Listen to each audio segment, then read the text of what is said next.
Hey, this is Summer Kennard with Accessible Church School, and I want to tell you about a really cool prayer routine to add to your Lenten Sunday school class or your homeschools, and it's called Stomp the Snake. For this one, you're going to need three different things: some green bubble wrap, some scissors, and a Sharpie. I have my supplies gathered here. I've got my Sharpie and scissors and green bubble wrap. You could also use orange bubble wrap because some snakes are orange. But basically, if you can get the green, it's nice because most people think of snakes as being green. Next, you're going to fold your bubble wrap in half so that you can just sort of cut out the shape of a head at one end. And then you're going to taper the other end into a tail. And I'll show you what that looks like in a moment. There's no need to be a perfectionist about this because you will be destroying this. So what I did was I made one cut down this part right here to cut out a sort of wedge shape like this for the top of the head, and then I cut out a little part for the neck, and at the bottom cut out a wedge to make the tail. Now we're done with our scissors. We have our snake head and our snake tail, and like I said, this does not need to be perfect. You will be destroying it, and you'll be making these every week through Lent for your classroom. And so now we're going to go through and write on this the four sins, or the tendencies to sin that were in the prayer of Saint Ephraim that we say in church together.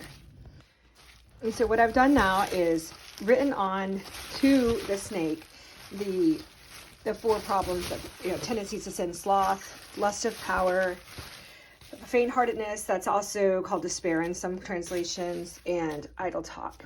And I did not put them in order for a reason. I put lust of power first because one of the teachings of the fathers is that trying to lord it over each other and trying to control other people is one of the biggest tendencies to sin that breaks our communion with each other, and one of the things that's healed in the resurrection. So I put it there because I've been teaching the kids about that dynamic. You can put them in any order. You do need to spread them out, and you can read them in the order of the prayer. I just put the snake head there. So then what you're going to do is go through and ask the kids what are some things that they feel like they have either done wrong, or it's not a confessional, or things that they think might hurt their feelings or be something they struggle with. And this is if you have a class where you can really communicate. But I tend to find that people are pretty cool. Like the kids are actually really forthcoming. Like they might say like picking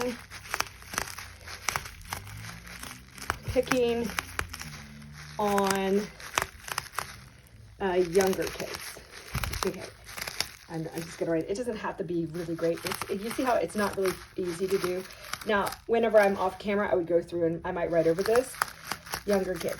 I might do this. So what we're doing is we're giving examples in our lives where we feel like we're struggling. It could be picking on younger kids. It could be being, it could be like that we're mad. We're really angry. So we might write anger. I'm just thinking of things that kids have told me over the years, like, without breaking their confidence, because I've taught this to a lot of different kids. Anger, maybe it's something like really specific, like that they are jealous or something. So you would write that down, like they're jealous of the big kids or something. And whatever they say, maybe they're jealous or they're mad because they didn't get a role in a play or who knows what. Okay, you're gonna write it down. It doesn't have to look perfect. You see this? Like it's not perfect. And if it's completely not legible, you just go over it again. It's plastic. Okay, now the fun part happens. So now we're going to take this snake and we're going to lay it out flat on the ground, and we're going to gather the kids around. And if you have a really big group, you're going to want to make a much longer snake and add a lot of things to it. And as you go through, you're going to say the prayer together, right? The first thing you're going to do is the basic prayer of Saint Ephraim, and then they're going to stomp. Or you can take turns if you need to, depending on your group size. Stomp and pop those bubbles, okay, on each one of these. Then you're going to go through and you're going to say, Lord have mercy, things like this. If you're in a tradition where you say the rosary and you ask Mary for help, then you would do an Ave Maria, something like this. Or you could do the Jesus prayer. You could just do Lord have mercy is easy, or a Jesus prayer is a really good one to teach. I usually do Jesus prayer. Then you'll just step on the other ones together, and you go through till everything's popped, and you let the kids pop it. And one of the things you are teaching them is, just like Mary steps on the head of the serpent, we are going to ask her help and the help of the saints to work with the Holy Spirit so that we can stomp on his head as well. And this is one of the ancient prayers in the Orthodox Church that is preserved in early prayers in Latin as well, that asking Christ to finally beat down Satan under our feet. So we have this. It's a really great example. You can do it every week during Lent. It's very memorable. And you'll see the kids can actually go through, and their things they're struggling with might change. And you may get to the point where, you know, maybe they're sleepy. Maybe they're really having a hard time with going to church more, or depending on what they're doing. Not everyone slows down in Lent. Lent means to slow down, but that's not something that people always take to heart, I think. It's a really busy time of year for a lot of church families, instead of being the time to slow down, which is supposed to be. And I'm not blaming anyone for that. It's just how it is. Maybe they're exhausted and having a hard time taking time for themselves. What if they're forgetting to eat? Like, depending on the age of your group, these things may not look like what you expect, because it can be a tendency to sin, to not take care of yourself. I didn't sleep at night. I stayed on my phone all night.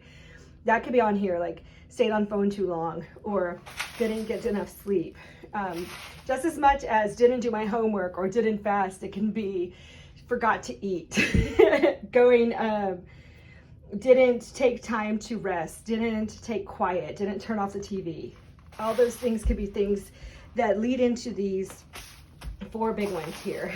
Okay, so thank you. And you can use this every Sunday in Lent. This works with every age group.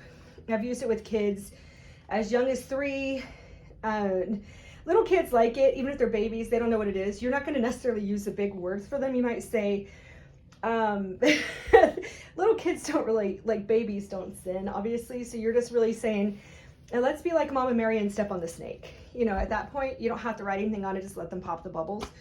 Once they get old enough, you can say the words. They may not understand what they mean. Just say stuff like, oh no, I hit my brother. Put that on there. You know, things little kids are struggling with, like, I wouldn't say the word share because they don't know what that means at that age. It's not developmentally appropriate, even though we do tend to use it. Something like, I keep knocking over my brother's blocks. Whatever you observe in the class. If there's something that's upsetting them or they're having a hard time with, you can mention it, but don't guilt trip the babies, okay? That's not what we're here for. If there's something that legit they're struggling with, like 5-year-olds are struggling with impulse control. So it might be like, I need to think of others. Not thinking of others can be something you write on there. Because that's something that they need help with. Not because they're bad people, but because that's how their brain's developing. And to be honest, a lot of this stuff is just us messing up along the sides, not moderating our actions and our brain development. We just need God's help to do it, right? And each other's help. Can't do this alone. So this is not a time to guilt trip people or to call people out or be like, Samandra didn't pick up all her tater tots off the floor. You don't write that down there, okay? Nothing specific, nothing calling anyone out. Just if someone wants to share something like, I can't stop playing solitaire on my phone, put that on there. If it's something like, I don't ever want to do my homework, that could go under sloth, right? It also could be, you know, flag that as, if you're homeschooling and using this as a question to explore further, is that really sloth, or are they having some executive function support needs, you know? So this is not, it's not just a guilt trip thing. As with so many things in the church, we are here for each other. And so you're going to use this pastorally and with kindness. And if you feel like some of this is too like muddy waters, or you don't know your kids well, or that's not a criticism, we don't know all the kids that come to us, and sometimes they only show up sometimes, just use the basic 4 and let them pop it and tell them about Mary helping us. When they know that the Panagia is helping them, that makes a huge difference. So few people know that she's always trying to help us. So tell them that, and just let this be good news. It is about sin. So why are you making something about sin fun? Because we need to understand that God's with us in this. We don't ever encounter our sins without the hope of Christ. That's the only way we know anything. We don't see darkness, we see light. Yeah? So this is a way to teach. It engages the attention. It builds a group. Everyone can participate in it. If you need a modification for a kid who has low motor control, If they're able to move a motorized wheelchair, you can have them roll over it and pop it that way. Another option is some kids can move with their heads. You can put it up there. If they want to pop it with their head by head tilt, you can do that. Another thing is to let them just hold it and try to pop and just, let that be part of it. However you want to do it. You can modify this for all abilities. And it is a great way to build a group and to get the point across. And then the kids will remember these 4 things. Sloth, lust of power. Sloth, lust of power. It's hard to say all those T's and S's together, excuse me.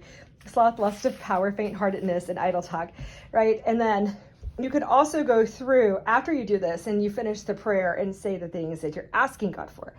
All right, thank you all so much for joining me, and I hope this helps you add a little something accessible and group building and hands-on and fun to your Sunday schools this Lent. This has been Summer Kennard. Thank you. Don't do it on carpet sometimes. Oh, what?